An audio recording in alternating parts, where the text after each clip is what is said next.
আচলতে ক'বলৈ গ'লে অতি মৰ্মান্তিক বিষয়। এতিয়া কথা হ'ল কি, মোহন বৰ্মন নামৰ এই মানুহজন নাৰেংগী ফৰেষ্ট গেট যুৱনগৰৰে বাসিন্দা আছিলে। বহুদিন ধৰি আমাৰ লগত আছিল। তেওঁ বহুতে শান্ত অমায়িক স্বভাৱৰ আছিল।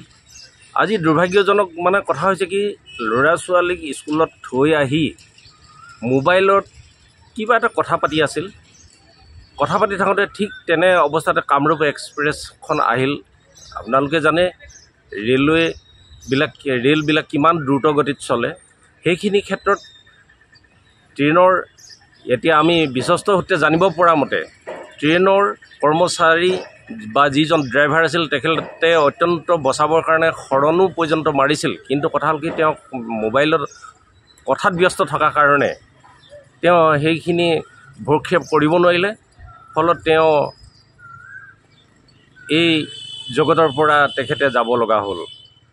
আৰু ইতিমধ্যে যোৱাৰ কাৰণে তেওঁৰ সন্তপ্ত পৰিয়াললৈ আমি সমবেদনা জ্ঞাপন কৰিছোঁ। আৰু ভগৱন্তই তেওঁৰ আত্মাত চিৰশান্তি লাভ কৰক, এয়ে আমি ভগৱন্তৰ ওচৰত প্ৰাৰ্থনা জনাইছোঁ। কৃষ্ণ। ইতিমধ্যে পৰিয়াল হিচাপে 2টি সন্তান তেওঁ ইহ সংসাৰত এৰি থৈ গৈছে।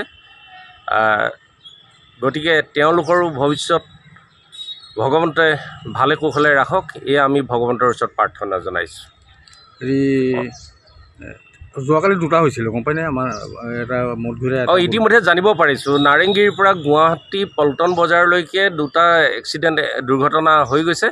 ঠিক তেনেধৰণে আজি ৰাতিপুৱা 5:55 7:55 আজি এইটো দুৰ্ঘটনা হ'ল। গতিকে আমি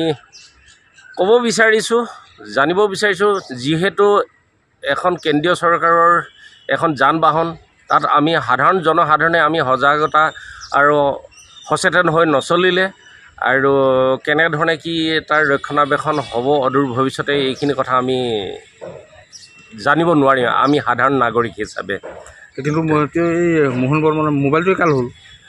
আচলতে ক'বলৈ গ'লে আজি এই দুৰ্ঘটনাটো অৰ্থাৎ মোহন বৰ্মনৰ কাৰণে মোবাইলেই তেওঁৰ একমাত্ৰ কাল বুলি ক'ব লাগিব। ধন্যবাদ।